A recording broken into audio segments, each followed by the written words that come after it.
Informação especializada, influente e confiável. Podcast MIT Technology Review Brasil.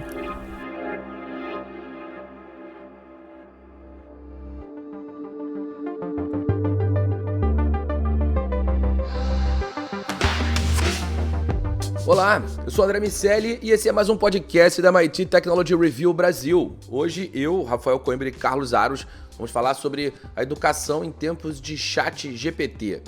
Existe uma narrativa sobre alunos trapaceiros que usam a tecnologia e não estudam, mas a gente acha que ela não conta a história por completo. Existe um outro lado nessa moeda e a gente vai falar sobre ele. Mas antes de começar, eu quero dizer que esse podcast é um oferecimento do SAIS, líder em Analytics. E também, como toda semana, quero te convidar para entrar para a nossa comunidade. Vai lá em www.mittechreview.com.br/assine. Rafa Coimbra, o ChatGPT vem sendo quase que denunciado como uma ferramenta que gera textos que deveriam ser feitos por pessoas, faz testes que tornam muito mais fácil trapacear nas tarefas diárias. E aí a gente viu uma questão com a GDPR que fez com que a Itália bloqueasse a ferramenta. O Los Angeles Unified, que é o segundo maior distrito escolar dos Estados Unidos, bloqueou. Várias organizações se juntaram, universidades importantes, tanto dos Estados Unidos quanto do Reino Unido, emitiram declarações que alertavam os alunos contra o uso da ferramenta, da tecnologia. Faz sentido essa reação? Vamos começar aqui do início sobre como a gente vai sair do ABC e partir para o GPT. Eu acho, André, que a gente está num momento de reflexão tardia. Essa discussão sobre a forma como o ensino é feito já deveria ter sido antecipada. O ChatGPT, ele na verdade é um acelerador de tendências que a gente já vinha assistindo. A internet está aí há mais de 20 anos, o Google está aí há mais de 20 anos, a Wikipedia está aí há 20 anos. Então sempre teve essa preocupação com a maior facilidade de acesso às respostas. Qualquer pessoa hoje que tiver um computador, um smartphone conectado à internet, consegue extrair informações relevantes daquele universo ali que ele está pesquisando, copiar e colar num trabalho. Isso já era possível, isso não é novo. É preciso primeiro deixar bem claro isso. O que acontece com o ChatGPT são duas coisas. Primeiro, ele faz com que esse processo seja absurdamente mais rápido. Então você consegue, em menos de um segundo, gerar uma resposta que antes você tinha que ter um trabalho, entrar no Google, entender quais eram os links relevantes, se aquilo ali fazia sentido para você. O ChatGPT ele te dá uma resposta ali única, pronto. Então a velocidade é absurdamente maior. 2. O ChatGPT consegue, pelas características desse novo tipo de inteligência artificial generativa, fazer com que esse conteúdo que antes era às vezes árido ou que você pegava uma frase feita por alguém e colocasse num trabalho, ele consegue dissimular melhor. Ele faz isso de uma maneira tão natural que parece realmente que você é o autor daquele texto. Há ainda, não estou dizendo que é perfeito, de vez em quando eu já estou criando até um termo pessoal que eu acho que existe o texto GPT. É um texto que você vê que está ali falando um pouco de cada coisa, mais superficial. Eu acho que o ChatGPT ele ainda não entrou numa camada intelectual que é possível com a mente humana, que são de raciocínios um pouco mais complexos, de respostas um pouco mais complexas. Mas essa resposta rasa, ele acaba te entregando, sim, de uma maneira mais rápida e de uma maneira mais convincente. A grande questão é, por que eu estou dizendo do modelo anterior? Porque a gente está viciado ainda, digo, professores, educadores, alunos, num modelo em que os professores eram os detentores do conteúdo e os alunos estavam mais preocupados em decorar as respostas. E agora eu acho que a lógica está se invertendo. O ChatGPT, se tem uma coisa legal que eu acho nele, é que você aprende a fazer perguntas. Eu me preocupo hoje mais em fazer as perguntas certas e aí, a partir da combinação dessas perguntas, ter resultados interessantes do que do conteúdo em si, da resposta. É esse mundo decoreba que já deveria, na minha avaliação, ter acabado em grande parte, que agora está sendo colocado novamente com mais pressão em evidência. Então eu acho que dá para sim usar o ChatGPT desde que você converse com as pessoas, que você explique as funcionalidades. O aluno, eu, professor, que tem a tendência a serem mais... não quererem trabalhar tanto, né, digamos assim, eles vão continuar fazendo Ctrl+C, Ctrl+V do lado do aluno e do professor, aquelas perguntas que são mais simples de decoreba. Eu acho, portanto, que é hora da gente pegar e dar a volta por cima. E por que não colocar o ChatGPT em discussão? Abre o ChatGPT, usa o ChatGPT, mas tentando trabalhar com uma análise crítica e com um tipo de raciocínio mais complexo e profundo, algo que o ChatGPT ainda não consegue fazer. Inclusive, saiu um artigo na MIT Technology Review um pouco mais de um mês atrás, na Americana, que nós trouxemos aqui para o Brasil, que falava sobre a inclusão de marcas d'água. A ideia é que os textos gerados pelo ChatGPT tenham alguma identificação, evidentemente que ela fica transparente para o usuário comum, mas uma sequência de palavras que permita que um outro algoritmo seja capaz de identificar que aquele texto foi gerado pelo ChatGPT. Inclusive, já saíram algumas ferramentas de inteligência artificial que têm o objetivo de refazer textos gerados pelo ChatGPT, justamente com esse propósito, para mascarar um pouco dessa característica meio quadradona que acaba aparecendo no ChatGPT que o Rafa trouxe. Tem outro ponto que você trouxe, Rafa, que eu quero explorar agora contigo, Aros, que é o processo de engajamento dos educadores nesse contexto. Qual a importância dessas pessoas, dos professores? A gente fala muito sobre a ética dos alunos no processo de estudo e no uso do ChatGPT, mas, na minha opinião, tem falado pouco sobre como os professores podem usar a ferramenta e ressignificar o software para que os alunos usem o melhor dos dois mundos. Um mundo anterior ao ChatGPT, onde sim, os estudos eram feitos com um esmero que não necessariamente é fundamental hoje em dia, mas também estimulando a reflexão, como o Rafa trouxe. É interessante essa questão do viés do professor, porque se a gente for cruzar aí uma linha do tempo e colocar a evolução e o desenvolvimento tecnológico ao longo da história, a gente vai encontrar ferramentas sendo inseridas no dia a dia dessa relação professor-aluno, no cotidiano das escolas, das salas de aula, e que com maior ou menor grau de transformação geraram um impacto possível. Se a gente for observar mais recentemente, o grande drama dos professores, justamente nessa ótica que o Rafa menciona, né, do copy-cola, né, da decoreba, o desespero dos professores, na época em que a Wikipedia e outras plataformas surgiram, era que os alunos faziam os trabalhos e as provas e etc., e geravam tudo copiando e colando da Wikipedia, muitas vezes até sem apagar os vestígios da fonte original, sem o menor pudor da cópia. Qual foi a solução encontrada para os professores para que a decoreba se mantivesse, mas para que eles não fossem lesados, no entendimento de que eles iam copiar de todo modo, então nós vamos obrigá-los pelo menos a ler o que está escrito ali. Então não podia mais fazer o trabalho impresso, ele tinha que ser feito à mão. Então já tinha a possibilidade do trabalho feito no computador, mas os professores obrigavam que aquilo fosse feito à mão, e era a alegria dos donos de papelaria vendendo folhas e folhas de papel ao maço. E aí a gente pode avançar no tempo e a gente vai encontrar ferramentas sendo entregues e esse mesmo desafio dos professores.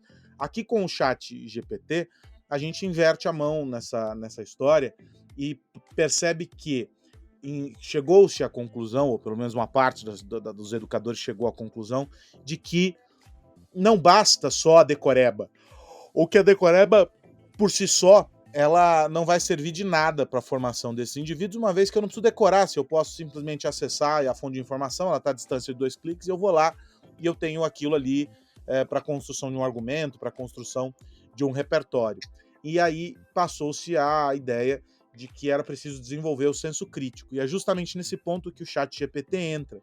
Há exercícios interessantes de desconstrução desses artigos produzidos, né, desses textos produzidos pelo ChatGPT, com o objetivo de que os estudantes possam analisar, encontrar ali questões que não seriam pertinentes ao texto, onde há questionamentos importantes, até do ponto de vista da construção textual, que poderiam ser questionáveis para que os alunos possam fazer essa análise a partir dali. Também a construção de provas customizadas, usando o ChatGPT como referência, e aí depois os professores podem trabalhar em cima disso para que questões sejam trabalhadas e mais bem fundamentadas, com mais dados, com uma riqueza ali de informações e destrinchando e pensando em diferentes perfis ou grupos de alunos para que essas questões possam ser aplicadas. E também para a formação de repertório dos próprios estudantes que passam a usar de maneira mais interativa.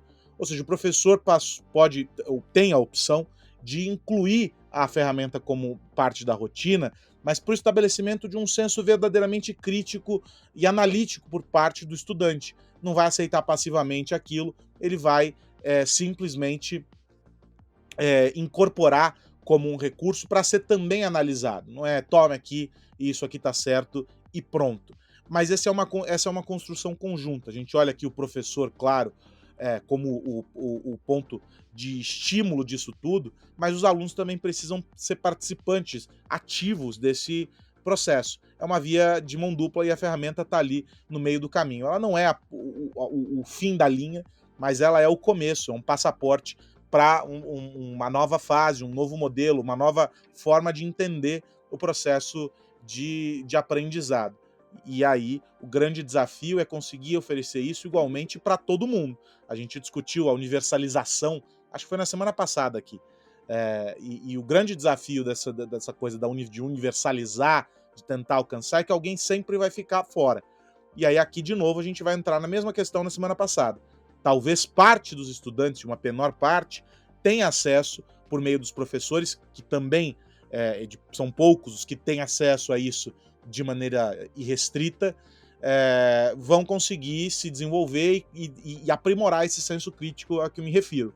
Outros vão continuar ou sendo vítimas do mau uso da ferramenta, por falta dessa instrução, ou vão ficar alijados e não vão ter acesso a essa ferramenta. E aí a gente começa a ter um problema mais amplo pensando a educação, tanto do lado do professor quanto do lado do estudante.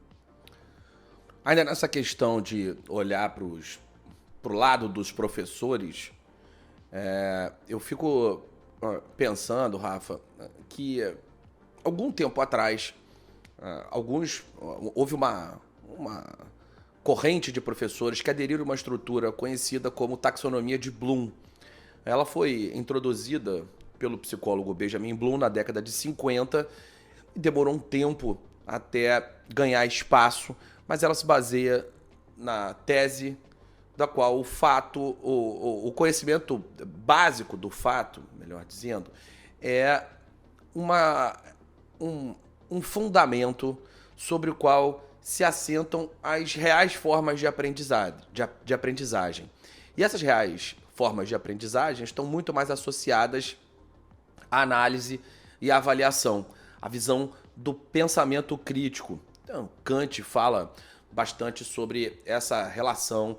A principal obra de referência nesse sentido é a Crítica da Razão Pura. Você acha que esse processo de pensamento crítico pode se tornar uma das tônicas da educação, uma vez que a verdade ou as versões sobre os fatos elas vão estar cada vez mais facilmente disponíveis para os alunos? Ele deve ser, André, o pensamento crítico deve ser a nova base do aprendizado. A informação, o conteúdo virou commodity. Usando aqui uma expressão econômica, arroz é arroz em qualquer lugar do mundo, feijão é feijão em qualquer lugar do mundo, com as suas pequenas variações, mas você consegue obter isso de uma forma muito parecida em qualquer lugar. E nós hoje conseguimos extrair informações, respostas do Google, do ChatGPT e eventualmente dos concorrentes de uma maneira simples. E isso não é mais um diferencial. Saber, ter o conhecimento por si só não será mais um diferencial do campo educativo. O que você faz com essas informações, isso sim é algo que vai exigir cada vez mais de professores e alunos.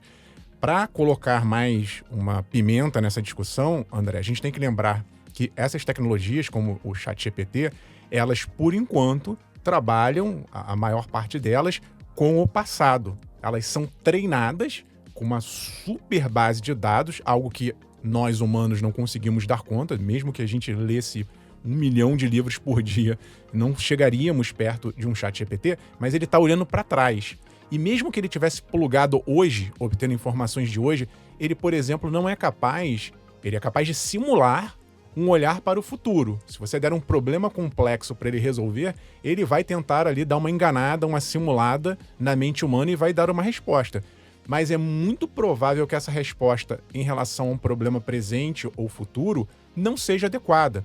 E aí entra a grande beleza do cérebro humano, porque nós ainda temos essa capacidade de olhar para frente. Se você está numa empresa, se você está numa determinada situação tendo que resolver um problema complexo, a mente humana, com o auxílio das máquinas, com o auxílio desse conteúdo cada vez mais disponível, ele vai ser, sim, algo importante. Com isso, o que eu quero dizer, André, eu acho que os professores, o papel hoje do professor não é mais ser o dono da verdade ou do conteúdo, é de ser um orquestrador desse conteúdo, um mentor e um curador, porque tem outro problema. A gente está vendo uma explosão de informações, de conteúdo, e muitas vezes o aluno do outro lado fica perdido. Peraí, o que é certo? Isso aqui vale, isso não vale? O que eu faço com isso? Então, quando os professores entram dizendo, olha, eu já dei uma avaliada, isso aqui é lixo, isso aqui é algo que realmente vai ser bom para você, ainda tem essa personalização do aluno, o professor enquanto mentor, entendendo o que aquele aluno precisa, o que ele deve ler, e aí, olha, pega isso aqui e lê. A partir dessa leitura aqui, vamos depois bater um papo. O ChatGPT disse isso. E você, o que acha? Eu acho que esse vai ser cada vez mais o papel do professor. Um orquestrador, curador, mentor de conteúdo. Aros, e dentro desse contexto, como que a gente vai medir a eficiência dessas novas abordagens educacionais sem que seja tarde demais? A gente vive uma geração, um momento no qual a geração atual pela primeira vez, tem um QI mais baixo do que o dos pais. Existe uma discussão muito grande sobre o efeito da tecnologia nesse processo. O livro do Nicholas Carr, há bastante tempo já publicado, o Is Google Making Us Stupid, falando sobre só a velocidade da busca, o impacto nesse processo de busca, que não chega nem perto do que está acontecendo agora com o ChatGPT. Como que a gente vai trabalhar para que não seja necessário chegar no futuro com essa constatação de que as novas gerações estão com QIs ainda mais baixos ou com dificuldades ainda maiores? Primeiro a gente precisa levar em conta que a gente está falando de um ano, se tanto, eu acho que nem isso, né, Rafa, da presença do ChatGPT nas escolas. Então, da maneira como a gente conhece. Logo, inclusive para os professores, ou especialmente para eles, talvez, isso seja novo. Do outro lado, há uma parcela considerável dos estudantes que ainda não foi confrontada com esse uso do ChatGPT desta forma. Talvez tangencialmente, por meio de outras plataformas, com outras finalidades, algumas até que a gente... ferramentas que a gente nem sabe que usam o ChatGPT, mas a gente já foi apresentado para ele. Desse modo, a gente precisa entender que há um tempo para que as coisas se ajustem. Se esse tempo é 1 ano, 2 anos, a gente não sabe.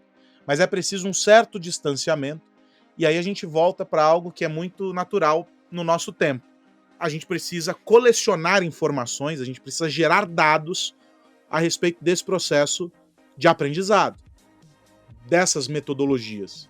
E aí talvez aqui de novo o papel da ciência de aplicar modelos a partir dos quais vai ser possível a gente medir objetivamente esse resultado. Em grupos de escolas, com grupos de professores, com grupos de alunos, para a gente conseguir entender.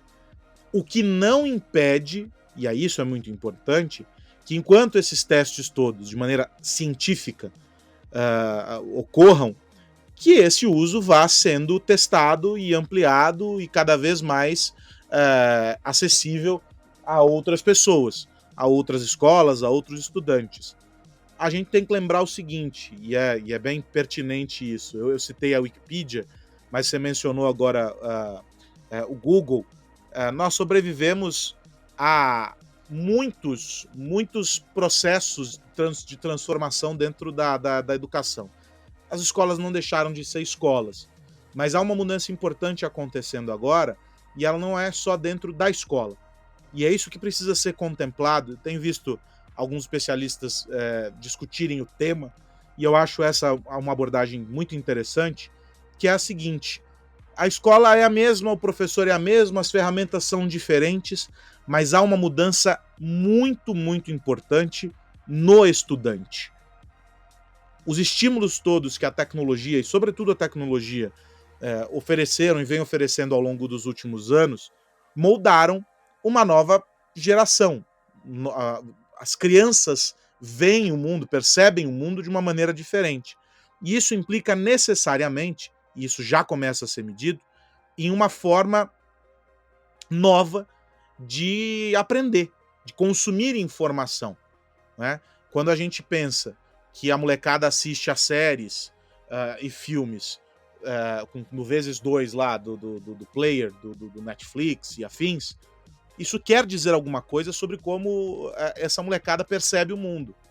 Quando a gente vê o tempo de retenção de atenção em conteúdo caindo e o volume de conteúdo aumentando para dar conta do desinteresse rápido, isso aqui agora é muito importante, no instante seguinte já não é mais.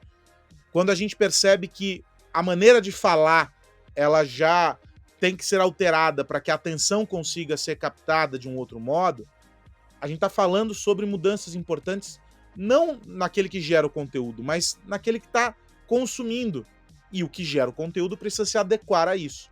O ChatGPT faz parte desse processo, com uma outra abordagem, com uma outra lógica, mas que é também da percepção de que o estudante mudou. Como o ChatGPT e outros inúmeros recursos podem ser aplicados para uma nova forma de ensinar para um novo público. E aí a gente começa a ter essa discussão mais ampla. Enquanto isso, a gente está colecionando dados para tentar entender. Esses aqui que eu citei já estão públicos e já são conhecidos. A gente vai começar a gerar agora sobre o ChatGPT para a gente tentar colocar isso dentro de um processo que já se encaminha. As grandes plataformas de ensino vêm modificando as interfaces, vêm trabalhando em novas relações com os usuários, envolvendo multiplataformas, envolvendo um sem número de recursos, já pensando nessas alterações. O ChatGPT passará a ser agora objeto desse estudo e dessa análise. Eu, de verdade, não vejo como o fim do papel do professor. Eu acho que o professor torna-se, a partir desse uso do ChatGPT, do uso que a gente discute aqui de maneira inteligente, o professor torna-se peça ainda mais fundamental nesse processo. Bom, a gente falou sobre o ChatGPT na educação e agora a gente fala dos negócios, ecossistemas e estratégias de valor no nosso momento oferecido pela UI Parthenon. Vamos lá. Momento Estratégias de Valor. Momento Estratégias de Valor. Apresentado por UI Parthenon. Mais um momento Estratégia de Valor aqui no podcast da MIT Technology Review Brasil, essa parceria com a UI Parthenon. E a gente vem falando, né, desde as últimas semanas, sobre os desafios que as empresas enfrentam em momentos de turbulência, períodos em que há dificuldades nas cadeias onde estão inseridas as empresas, os ecossistemas não se apresentam de uma maneira tão linear, tão previsível. Isso gera desafios, impõe alguns obstáculos para a sobrevivência da empresa. Isso requer a definição de estratégias, isso requer a definição de uma postura diferente para as empresas. Eu tenho conversado aqui com o Leandro Berbet, que é sócio da EY Parthenon. Ele já trouxe alguns insights interessantes. E aí, pegando o gancho na nossa conversa da semana passada, a gente fala sobre oportunidades que surgem durante a crise. Mas como é que a gente faz para avaliar isso? Como é possível identificar isso dentro de um contexto de turbulência, Leandro? Como é que a gente consegue encaixar dentro da estratégia da empresa o equilíbrio entre uma postura mais comedida em um momento difícil com o passo necessário que precisa ser dado para que as oportunidades não sejam perdidas? Dá para conciliar tudo isso, Leandro? Tudo bem, Ars? Eu acho que diferentes empresas em diferentes indústrias vão ter aí oportunidades e momentos específicos nessa crise, né? Algumas empresas vão estar propensas a aproveitar a oportunidade, expandir seus negócios, fazer aquisições.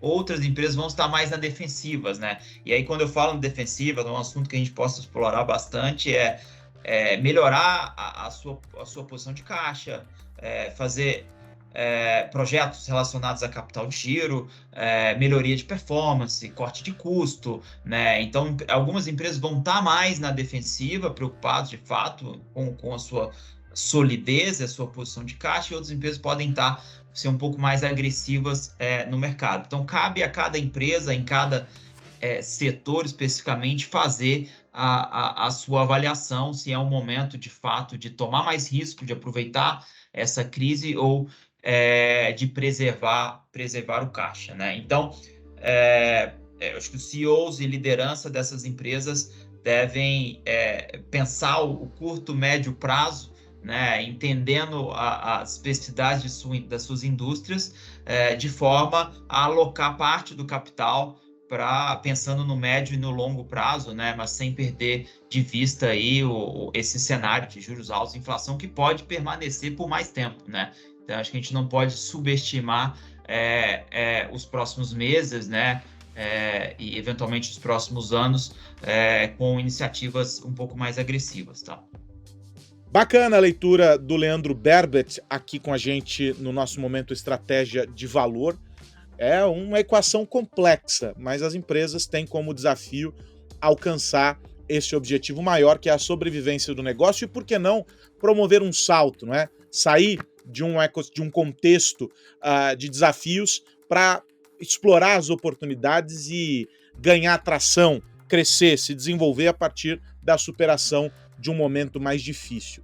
Quero deixar a sugestão para você que nos acompanha de que lá no nosso site, no tópico Negócios e Economia, você vai encontrar um subtópico chamado Estratégia de Valor. Ali estão reunidos artigos com reflexões, insights, propostas para você aplicar no cotidiano da sua empresa, para que você possa refletir. E tudo isso nessa parceria com a EY Parthenon. O Momento Estratégia de Valor volta na semana que vem. A gente retoma o nosso papo aqui com o Leandro Berbet. Um abraço, até a semana que vem. Obrigado, Ars.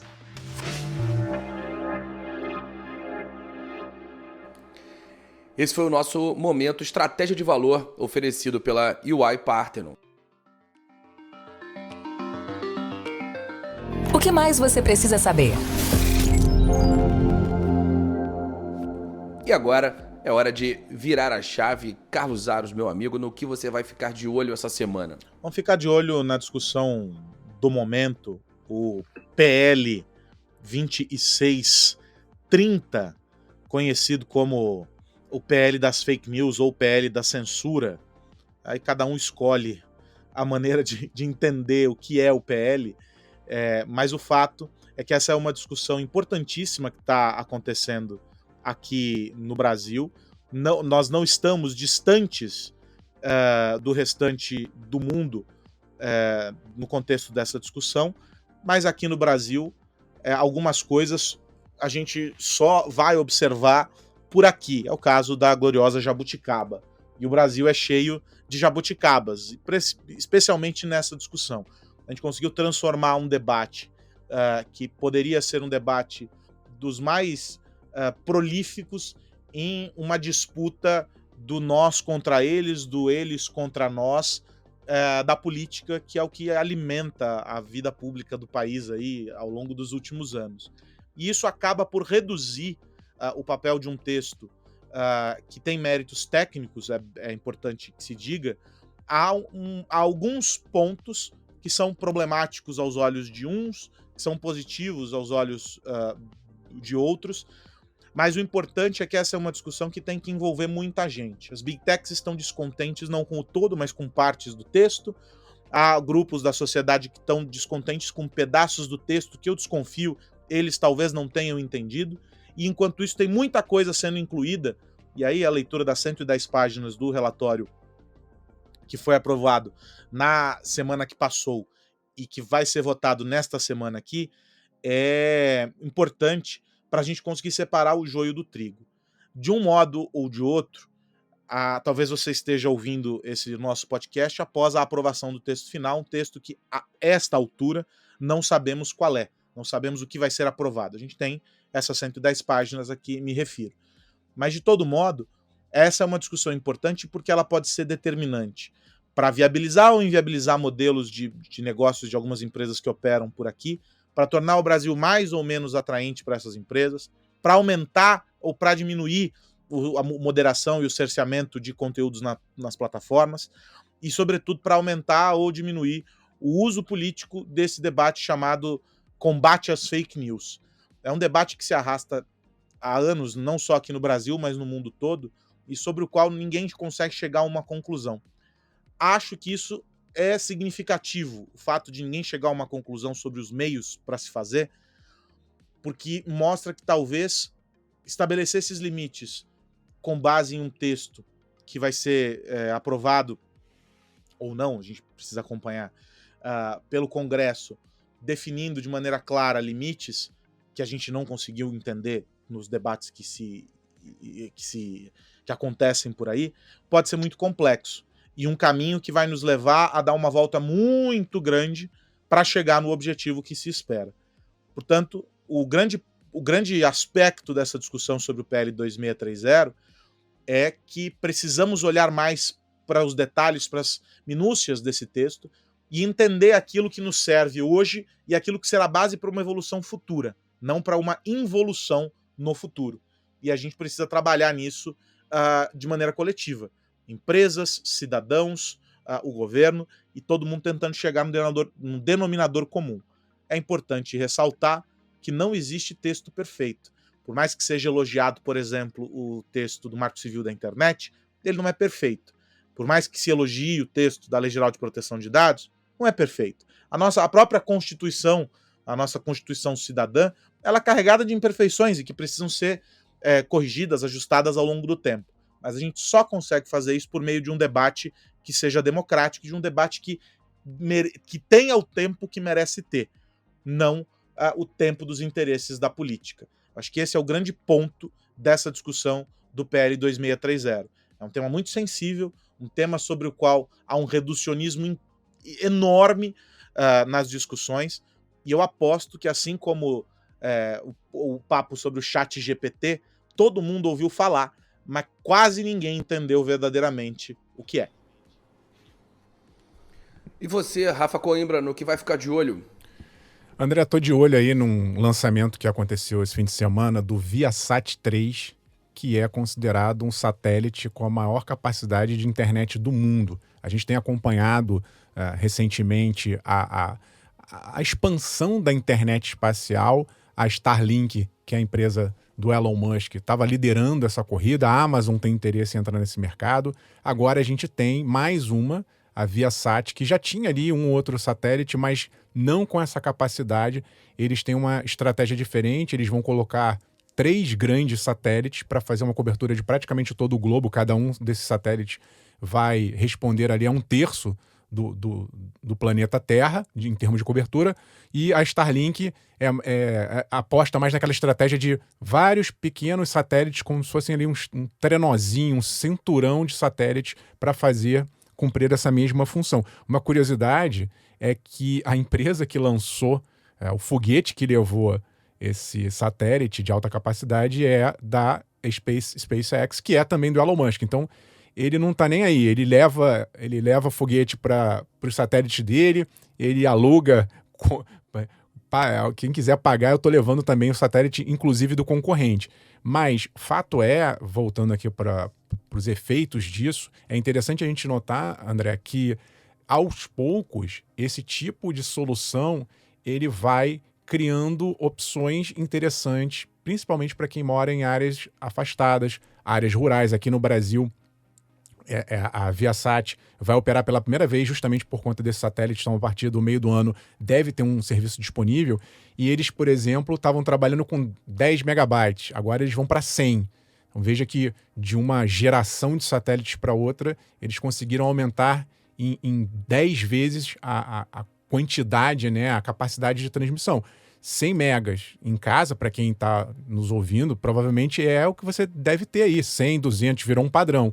Pô, imagina você ter esse tipo de internet numa área isolada. Você está lá no campo e, de repente, com satélite você consegue ter uma internet de 100 mega. Eu acho que isso vai ser importante para conectar uma parte do mundo que ainda está desconectada. Os preços estão caindo também, já são preços mais competitivos. Antes era muito caro esse tipo de tecnologia. Agora, ele não é, obviamente, a mesma coisa que uma internet por cabo, mas já começa a ficar acessível. A gente vai ter mais gente conectada e provavelmente isso também vai começar a gerar um efeito de não tão forte, mas para pessoas que gostam, né, que têm a possibilidade de trabalhar remotamente, a gente vem acompanhando também essa outra tendência, isso vai fazer com que provavelmente quem não queria sair de uma grande cidade por conta da internet, precisa da internet para trabalhar, agora vai ter cada vez mais esse tipo de opção. Então eu vejo que nos próximos anos essa internet por satélite vai provocar mudanças interessantes na nossa sociedade, como eu disse, inclusive aqui no Brasil, porque esses serviços já começam a chegar aqui no Brasil. Pessoal, no dia 10 de maio terminam as inscrições para o Innovate Workplaces. Espalhe a mensagem na sua empresa, porque o tempo está acabando para você mostrar que está entre as empresas mais inovadoras do Brasil, as empresas com a maior capacidade de inovação e com a maior entrega. Esse ano o prêmio está um pouco diferente do ano passado e a gente vai seguir nessa jornada evoluindo e tornando as empresas brasileiras ainda mais competitivas.